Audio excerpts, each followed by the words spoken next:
ಗುರ್ಜಿ ಆಡುವ ಆಟದ ನೆಪದಲ್ಲಿ ಅಮಾನವೀಯ ಕೃತ್ಯ. ಗುಮ್ಮಗೇರ ಗ್ರಾಮದಲ್ಲಿ ಬಡವರ ಮನೆಗಳ ಮೇಲೆ ರಾಸಾಯನಿಕ ಮಲ ಸೆಗಣಿ ಮಿಶ್ರಿತ ಗಡಿಗೆ ಎಸೆತ. ತಪ್ಪಿತಸ್ಥರ ವಿರುದ್ಧ ಕಠಿಣ ಕ್ರಮಕ್ಕೆ ಆಗ್ರಹ. ಇದು ಕೊಪ್ಪಳ ಜಿಲ್ಲೆಯ ಕುಷ್ಟಗಿ ತಾಲೂಕಿನ ಗುಮ್ಮಗೇರ ಗ್ರಾಮದಲ್ಲಿ ಗುರ್ಜಿ ಆಡುವ ಆಟದ ಹೆಸರಿನಲ್ಲಿ ನಡೀತಾ ಇದೆ ಎನ್ನಲಾದ ಅಮಾನವೀಯ ಕೃತ್ಯಗಳು ಗ್ರಾಮಸ್ಥರಲ್ಲಿ ಆತಂಕ ಮತ್ತು ಆಕ್ರೋಶಕ್ಕೆ ಕಾರಣವಾಗಿದೆ. ಮಳೆ ಬರಲಿ ಎಂಬ ನೆಪದಲ್ಲಿ ಅಥವಾ ಸ್ಥಳೀಯವಾಗಿ ಗುರ್ಜಿ ಆಡುವ ಆಟ ಎಂದು ಕರೆಯಲಾಗುವ ಆಚರಣೆಯ ಹೆಸರಿನಲ್ಲಿ ಕೆಲವು ಮುಸುಕುದಾರಿ ಯುವಕರು ಬಡ ಕುಟುಂಬಗಳ ಮನೆಗಳ ಮೇಲೆ ಮಲ ಸೆಗಣಿ ಗಟಾರದ ನೀರು ರಾಡಿ ಮತ್ತು ಆಯಿಲ್ ಗ್ರೀಸ್ ಹಾಗೂ ರಾಸಾಯನಿಕ ಮಿಶ್ರಿತ ನೀರು ತುಂಬಿದ ದೊಡ್ಡ ಗಡಿಗೆಗಳನ್ನ ಎಸೆದು ಹೋಗ್ತಾ ಇರುವ ಘಟನೆಗಳು ಇದೀಗ ಬೆಳಕಿಗೆ ಬರ್ತಾ ಇದೆ. ಜುಲೈ 7, 2026ರಂದು ರಾತ್ರಿ ವೇಳೆ ಬೈಕ್ನಲ್ಲಿ ಬಂದ ಮುಸುಕುದಾರಿ ಯುವಕರು ಒಂದು ಮನೆಯ ಮುಖ್ಯ ಬಾಗಿಲಿನ ಬಳಿ ರಾಡಿ ಮಲ ಸೆಗಣಿ ಮತ್ತು ಗಟಾರದ ನೀರನ್ನ ತುಂಬಿದ ದೊಡ್ಡ ಗಡಿಗೆಯನ್ನ ಎಸೆದು ಪರಾರಿಯಾಗಿದ್ದಾರೆ ಎಂದು ಕುಟುಂಬದವರು ತಿಳಿಸಿದ್ದಾರೆ.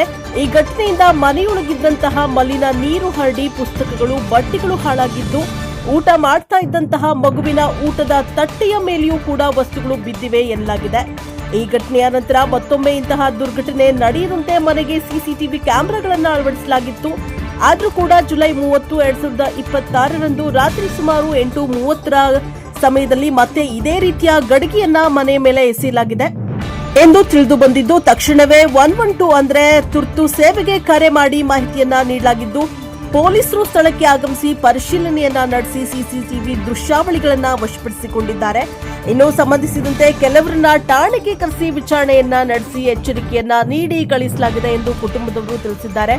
ಆದರೆ ಗ್ರಾಮಸ್ಥರ ಹೇಳಿಕೆಯ ಪ್ರಕಾರ ಈ ಘಟನೆ ಒಂದೇ ಮನೆಯಲ್ಲಿ ನಡೆದಿಲ್ಲ. ಜುಲೈ 7ರಿಂದ ಜುಲೈ 30ರವರೆಗೆ ಸುಮಾರು 24 ದಿನಗಳ ಕಾಲ ಗ್ರಾಮದ ವಿವಿಧ ಬಡ ಕುಟುಂಬಗಳ ಮನೆಗಳ ಮೇಲೆ ಇದೇ ರೀತಿಯ ಗಡಿಗೆಗಳನ್ನ ಎಸೆಯಲಾಗಿದೆ ಎಂದು ಗ್ರಾಮಸ್ಥರು ದೂರ್ತಾ ಇದ್ದಾರೆ. ಕೆಲ ಗಡಿಗೆಗಳಲ್ಲಿ ಟ್ರ್ಯಾಕ್ಟರ್ ಅಥವಾ ಬೈಕ್ ಆಯಿಲ್, ಗ್ರೀಸ್, ಕ್ರಿಮಿನಾಶಕ ದ್ರವ, ಗಟಾರದ ನೀರು, ಸೆಗಣಿ, ಮಲ ಮತ್ತು ರಾಡಿ ಮಿಶ್ರಣ ಮಾಡಲಾಗಿತ್ತು ಎಂದು ಆರೋಪವನ್ನ ಮಾಡ್ತಾ ಇದ್ದಾರೆ ಗ್ರಾಮಸ್ಥರು. ಇನ್ನು ವಿಶೇಷವಾಗಿ ಹೇಳಬೇಕಂದ್ರೆ ಬಸವರಾಜ ಹುನಗುಂದ ಎಂಬ ಬಡ ಕಾರ್ಮಿಕರ ಸಣ್ಣ ಮನೆಯನ್ನ 4 ದಿನಗಳ ಕಾಲ ಗುರಿಯಾಗಿಸಲಾಗಿದೆ ಅಂತ ಸುದ್ದಿ ಬರ್ತಾ ಇದೆ. ಕೇವಲ 6x10 ಅಡಿ ಅಂದ್ರೆ 6x10 ಅಡಿ ಗಾತ್ರದ ಮನೆಯಲ್ಲಿ ಅಡುಗೆ ಮಾಡ್ತಾ ಇದ್ದ ವೇಳೆಯೇ ಗಡಿಗೆಗಳನ್ನ ಎಸೆದ ಪರಿಣಾಮ ತಯಾರಿಸಿದ್ದ ಆಹಾರ ಕೂಡ ಸಂಪೂರ್ಣವಾಗಿ ಹಾಳಾಗಿದ್ದು ಕುಟುಂಬ ತೀವ್ರ ಸಂಕಷ್ಟವನ್ನ ಅನುಭವಿಸಿದೆ ಎಂದು ತಿಳಿದು ಬಂದಿದೆ. ಈ ಘಟನೆಗಳ ಹಿನ್ನೆಲೆಯಲ್ಲಿ ಗ್ರಾಮಸ್ಥರ ಹಲವು ಪ್ರಶ್ನೆಗಳನ್ನ ಎತ್ತಿದ್ದಾರೆ. ನಿರಂತರವಾಗಿ 24 ದಿನಗಳ ಕಾಲ ಬೈಕ್ನಲ್ಲಿ ಸಂಚರಿಸಿ ಗಡಿಗೆಗಳನ್ನ ಎಸೆಯಲು ಯಾರು ಸಹಕಾರ ನೀಡಿದ್ರು? ಬೈಕ್, ರಾಸಾಯನಿಕ ವಸ್ತುಗಳು ಹಾಗೂ ಇತರೆ ಸಾಮಗ್ರಿಗಳನ್ನ ಯಾರು ಇವರಿಗೆ ಒದಗಿಸಿದ್ರು? ಇಂತಹ ಅಮಾನವೀಯ ಕೃತ್ಯಗಳಿಗೆ ಪ್ರೇರಣೆ ನೀಡ್ತಾ ಇರೋದಾದ್ರೂ ಯಾರು ಎಂಬ ಪ್ರಶ್ನೆಗಳಿಗೆ ಸಮಗ್ರ ತನಿಖೆಯ ಮೂಲಕ ಉತ್ತರ ದೊರಕಬೇಕು ಎಂದು ಗ್ರಾಮಸ್ಥರು ಆಗ್ರಹವನ್ನ ಮಾಡ್ತಾ ಇದ್ದಾರೆ. ಮೂಢನಂಬಿಕೆ ಅಥವಾ ಯಾವುದೇ ಸಂಪ್ರದಾಯದ ಹೆಸರಿನಲ್ಲಿ ನಿರಪರಾಧಿ ಬಡವರ ಬದುಕನ್ನ ಹಾಳು ಮಾಡುವ ಕೃತ್ಯಗಳಿಗೆ ಸಮಾಜದಲ್ಲಿ ಯಾವುದೇ ಸ್ಥಾನವಿಲ್ಲ.